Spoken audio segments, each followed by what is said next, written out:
our senior leaders' bonuses are linked to how we do when it comes to sustainability. 20% of their payout is linked to sustainability performance, and for the 400 top leaders, it's actually 40%.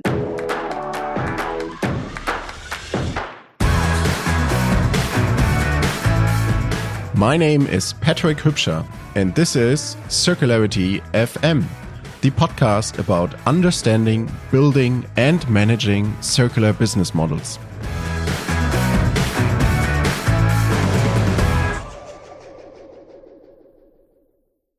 Welcome back to Circularity FM and our series featuring highlights from the Loop Forum 2025. Loop Forum is the leading Nordic business event spotlighting circularity as a key driver for building future-proof businesses. In this episode, we hear from Katrine Grytter, Corporate Affairs Director at Mars Wrigley Nordics. She speaks about Mars' net zero roadmap, how the company has reduced emissions while growing, and why tackling Scope 3 emissions in the value chain is key to reaching long-term sustainability. But before we start, I have an offer for you. If you want to get the actionable one-pager about this keynote, sign up for the Circularity FM newsletter. You can find it at www.circularity.fm.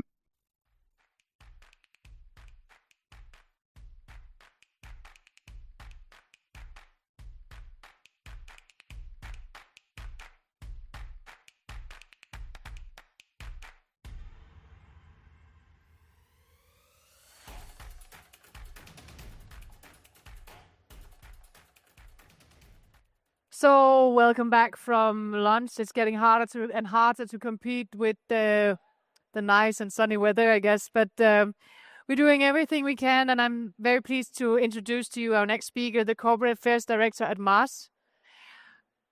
Not the planet Mars, but Mars Incorporated. So Katrine, please join me.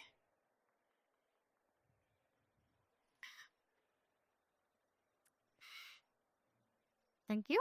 Welcome. Thank you. Hello, everyone, and welcome. You can come closer if you want, but otherwise there's room for more to join later on. So I have the pleasure of presenting a bit about our net zero roadmap, but also how we've come on this journey so far and some practical examples. So firstly, I don't see the slides changing. Good. So Mars Incorporated is a big business. We have a big footprint on the world. We have also more than 500 million pets that we actually serve. So you might know us for chocolate and snacking. You might also know some of our food products, but we also serve more than 500 million pets. We also produce 85 billion snacks a year. So there is a lot of production going on in our value chain. We are 150,000 associates, which is what we call our employees worldwide. And you can time that with 4 if you also take our extended value chain into account. We contribute 140 billion to the global GDP, so also a bit of impact and also something we give back. You might see in the corner that we also have a footprint. It comes with this size of production, so it's the size of a small country, and here we have Finland. So what do we do about that? It comes from, first of all, let's go into the business. It comes from this. This is what we produce. We have a lot of both pet products, but we also have a lot of vet services. We have scientific centers. We have laboratories. So actually, the whole pet care chain is a big part of our business. It accounts for more than 50% of our revenue. And then in the bottom, you see some of our most well-known brands. On top of that, we also have our food brands, so Dolmio and Rice. So a relatively large portfolio. We were founded in 1911, so more than a century ago. We are based with our headquarters in Virginia, in Washington. So we are a US company and we are privately owned. So the Mars family still owns us today. They have 100% ownership, and their decisions also impact the business we have today. A lot of more examples on how much we produce, but I won't go into that. Instead, I will talk a bit about our compass, which is what guides our business. It's actually what we call our business objectives. So the family has given us this, and as long as we follow these 4 quadrants, then we have a direction. So what you will see is that the top half of this quadrant is the normal financial targets that you have in a business. We need to earn some money. We also need to create some quality growth. With that, we mean that we also want to have a business in a century. So what do we do to improve our portfolio? What kind of investments do we make? Do we have the right categories? All of that. The second half of the quadrant, so the bottom, is about our non-financial objectives. So on the trusted partner, we ask all our stakeholders, so what do you think about Mars? How is it to work with us? Can we make longer term contracts? We're really in it for the long run. We are allowed to make really long contracts, long partnerships. We invest more than 90% of our profit back into the business. So this pink quadrant is super important for us. The one I'm going to speak about today is the orange one, so our positive societal impact. It's also where we have our metrics, which are related to our net zero emissions, and also where we have all our strategies when it comes to our sustainable in a generation strategy. Then you can see a couple of numbers, 1,700 and 400. That's because our senior leaders' bonuses are linked to how we do when it comes to sustainability. So 20% of their payout is linked to the 1,700 senior leaders, and for the 400 top leaders, it's actually 40%. So a lot of their bonuses are based on how they perform on sustainability. So we've worked with sustainability for a long time. It's not something that is new to us. We started in 2007, and over the first 7 years, we did a lot of work to understand what is sustainability about, what kind of goals can we set. We also actually contributed to developing the science-based initiative targets, so a lot to be proud of here. In the last 10 years, we have worked with our understanding how our emissions, where they're coming from, what we can do to reduce them. We've set milestones. So we have worked with 5 years milestones. We set the first one in 2015. We had one in 2020 that we succeeded with. And then we have a new one coming up end of 2025.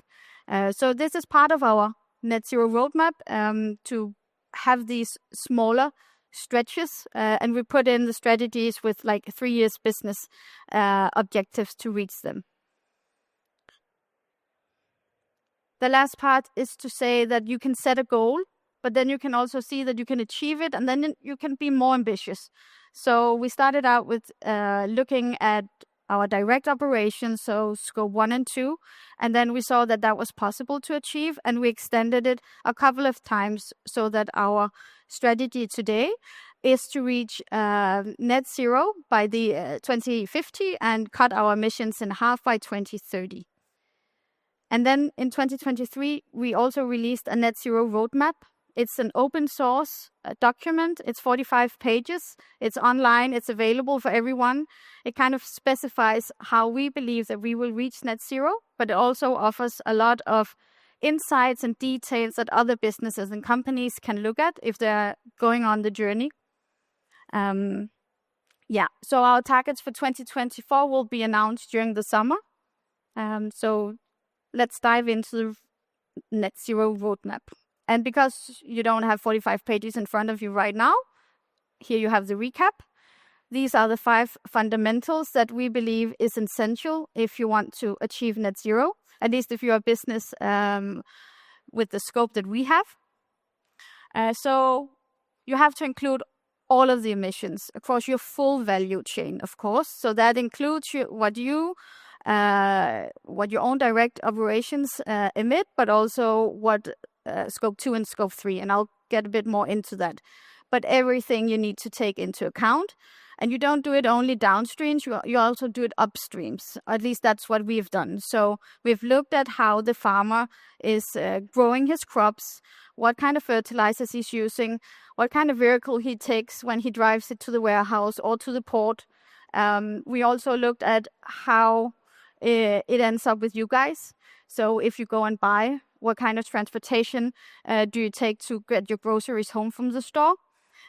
What kind of anesthesia is used during our surgeries at the vet clinics? And also, what kind of energy consumption do you use when you heat up our rice in the microwave? So downstreams and upstreams.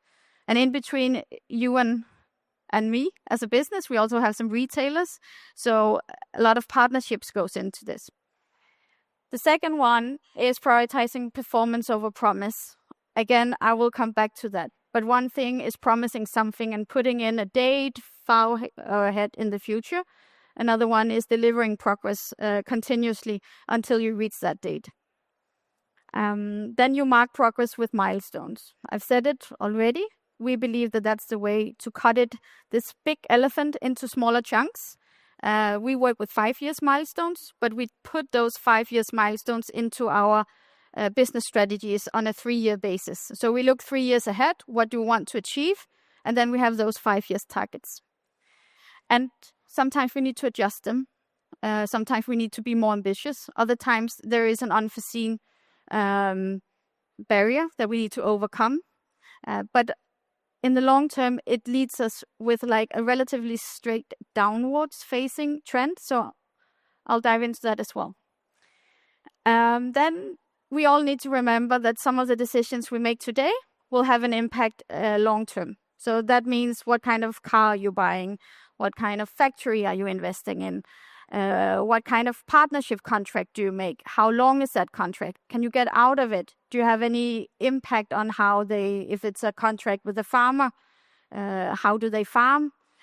So you need to take into account everything here because it has an impact. And then the controversial one, number 5, you won't get to net zero. Our business won't get to net zero. It's not possible. The United Nations has said so. When we talk about net zero, it's getting as close to net zero as possible. But there will always be some emissions that you can't really avoid because we are producing something. So we are planning to offset those with high quality carbon offsets or removal credits. When you follow the SBTi targets and we have those approved, you're not allowed to look at credits until the last year of your plan. That would, for us, be in 2049. So we have far ahead, or we're far from that. So we'll have a look at that when we get to that stage. Maybe it won't be 20%. Maybe it'll be less. Maybe we have new technology that will get us there. But just trying to differentiate what this net zero actually means. Then a bit of a technical one. So we're running a bit out of time, so we need to start to do something. So that's kind of an encouragement from our side. The whole net zero roadmap that we've launched is based on science. When you do commit to a date, so for our instance, it's 2050. You have a period of time, and in that time, you will emit a lot of emissions. How much it will be depends on what you do in that time zone. So instead of talking about when you'll reach that date, which will be in 2050, let's talk about how we reduce it. So if we didn't do anything, but just started reducing our emissions in 2049, we would be closer to the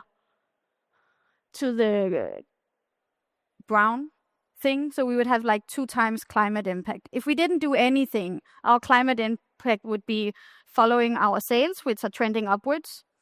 Instead, what we've done is we've made the strategy, we've committed to an interim target, we've also committed to some milestones, and we're now looking at what is under the curve.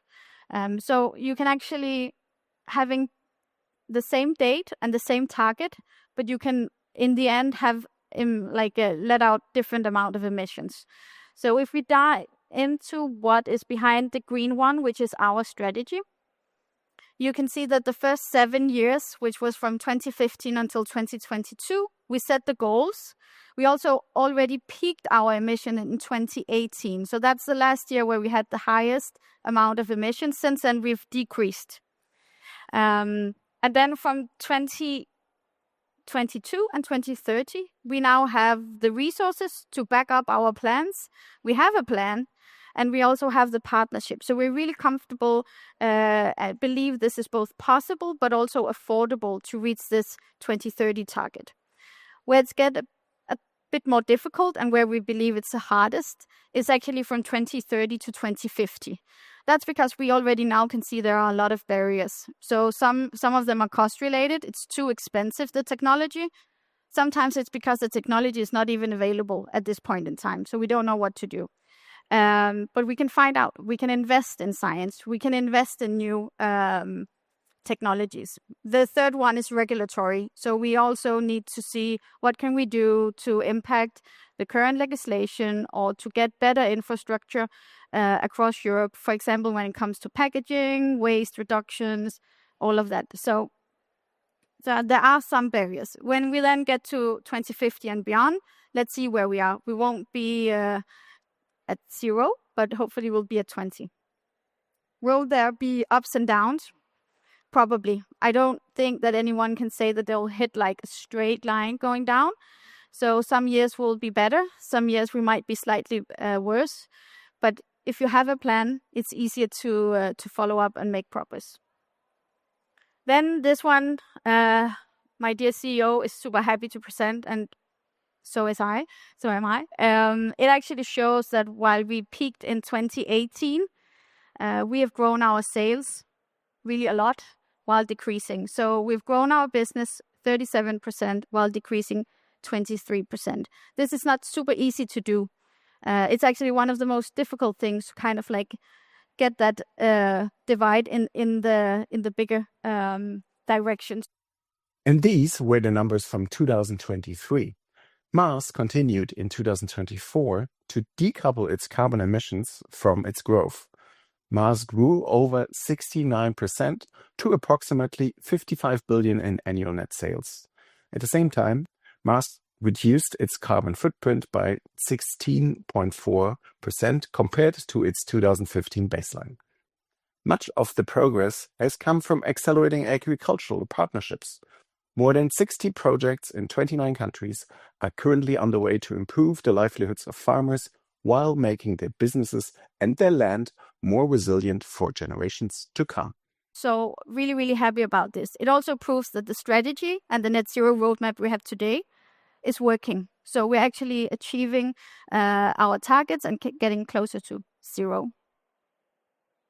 So then we're diving into our emissions. So what is behind when we look at getting to net zero? We've mapped it out and it looks relatively green, which means that more or less every emission we have, unless the 4%, comes from our scope 3 emissions. And just a quick recap, scope 1 and 2 is our direct emissions. So what we have in control, what comes from our factories, our vehicles, stuff like that. Scope 3 is what we see in our extended value chain. So what is our farmers doing, our customers, our suppliers, how do they grow the crops?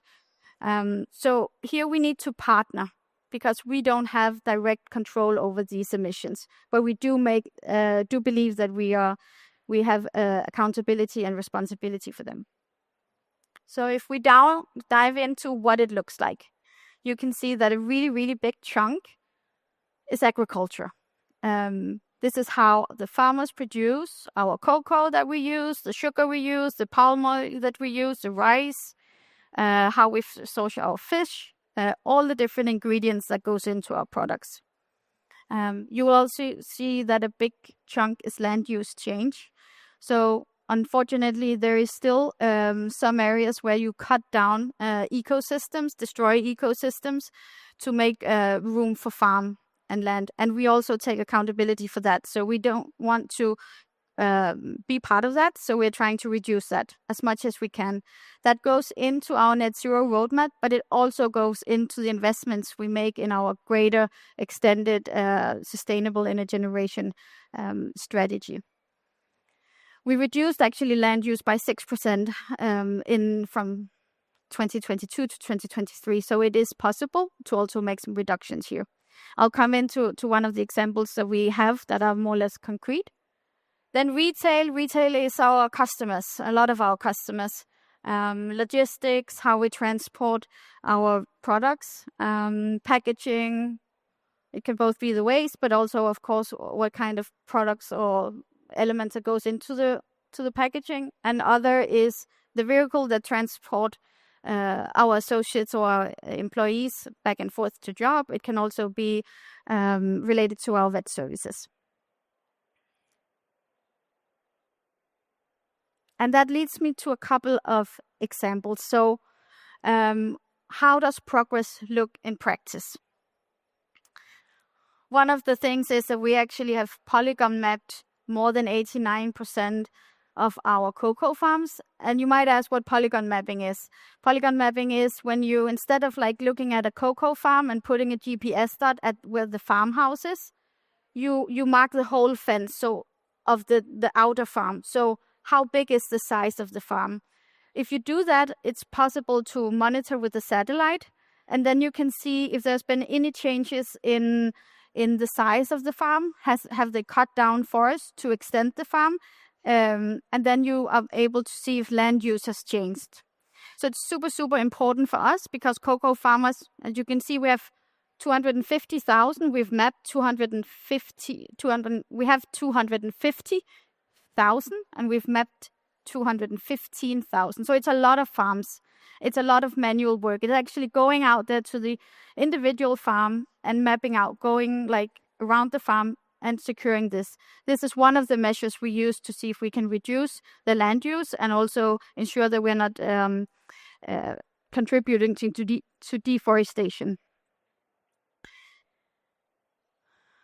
Then we also can proudly say that we now have a deforestation-free palm oil supply chain. We started out with mapping, and this is more than just a couple of years ago. It's a longer journey, but we found out that we had more than 1,500 different palm oil mills. That's a lot. It's more or less impossible for us to have a close relationship to all of those and to also invest in how they produce. So we cut that down to 200. And over the last couple of years, we reduced to less than 100 palm oil farms or mills. And that makes us able to partner in long-term contracts to talk to them about how can we make it more sustainable, how are we growing the crops. So this journey is super vital again, but it also means that you need to take back the control you can of your extended supply chain and decide how many suppliers is enough for you. Let me see. There we go. I hope you can see it. This is our ice cream factory in Steinberg in France. It's just an example, but this is actually like a big news because it hasn't been published yet, so you're the first to know. But we are now running our European factories for Mars Wrigley on 100% renewable electricity. That is reducing our scope 1 and 2 with further 5% on where we are today. So it's a big reduction. It's also something we've worked on for a couple of years, but we're really happy to get there. So we're working. The first two examples were in scope 3. The other one here is in scope 2. So we're working all over the place. Then another one that is more linked to our logistics is the fact that we've now introduced 2 trucks on the roads, on the European roads. 298 will follow in the next couple of years. It's a huge investment. We're doing this with Enride, but it also means that we can now say that we are reducing 300,000 kilometers a year with fossil fuel and changing to a more sustainable energy source. So this is related to our pet farm, pet care production, where we have our pet factories and where they drive it to our pet warehouses. The little one here is that something that I have a bit of impact on is our Nordic business. So all of this is, of course, going on globally, but in our Nordic business, we've also made some changes. So we're now running on like 98% hybrid or electric cars for our sales fleet. The 2%, it might be less or it might be more, but it's one car in the north of Norway where we don't want to change it out because from a safety perspective, there is still so much snow and you don't have plug-ins all over Norway. It's a very big country. So one of them has kept the fossil car for now, but safety first. Then the other one, I opened up our new net zero warehouse in Dublin last year. It was super nice to see this. We built it from scratch, not us, but we partnered with someone that built it from scratch. We were there to see through the whole phase. We also saw it fill up with products. It's pretty amazing. But it's one of its first kinds in Ireland. So again, Nordics is a bit more advanced when it comes to sustainability, but we're also progressing in all the markets where we can. We also opened up a similar warehouse in Helsinki in Finland and are now running a more net zero business. And then, because I work with this every day, I also get to see all the pilots. So we run 1 million pilots. Like there is a paper packaging in some factories. There are other pilots, but one that I fell over the other day was this one, where we're actually trying to capture the anesthetic gases from our vet clinics and our vet hospitals to try to reuse it. They're also looking at trying to, instead of having reusable materials for the surgeries, that trying to use something that is more sustainable and in metal instead. So we need to be curious. That is where I come from. We need to be open to see if we can find new ways of doing things. I think we can all have a role to play, not only the senior leaders in a global business, but also the local leaders, but also everyday associates, because we all see the small things that might be able to change and we can make them an impact. In the meantime, about 6 months after this talk was given, Mars added one more instrument. To help drive continued progress, the company has launched the Mars Sustainability Investment Fund. It is dedicated to fostering business innovation and growth. The $250 million fund aims to provide capital to companies developing cutting-edge solutions that address key industry sustainability challenges. So this is how we view the world. So the world we want tomorrow starts with how we do business today. And this is our purpose. We say how. I would also add with who, because who are we partnering with? Who is going to get us there? Maybe it might be some of you guys in the room that I need to talk to afterwards. It might be that it's some of our customers, or we get new ideas later on. By the end of the day, we won't be able to solve this as Mars. We need to work together and collaborate. We also might not get there by... This was the third episode in our series about the Loop Forum 2025. If you want to get the actionable one-pager about this keynote, please sign up for the Circularity FM newsletter. You can find it at www.circularity.fm. Let's drive a profitable circular economy. And please don't forget, the most abundant renewable resource is your imagination.